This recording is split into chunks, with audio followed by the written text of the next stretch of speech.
Okey, barang yang dinanti telah pun tiba setelah menunggu beberapa hari.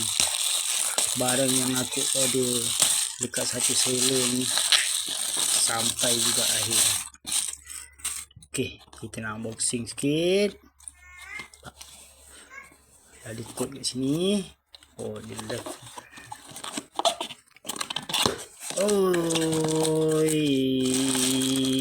cantik sekali. Kalau nampak tu, baru buka je dah nampak dah berkilat-kilat. Gold ada, warna merah ada. Oi, nok dia. Alamak, mesin BC. Ui, cantik lah. Ui, lembut lah. Tak sabarlah aku nak lepas ni aku boleh lah nak test pergi mancing haruan. Aku dah lama tak pergi mancing haruan. Nanti aku akan buat video setup dia. Oh ni. Okey, ni nak tengok lock dia buka kat sini. Oh, minyak Ui, lawa.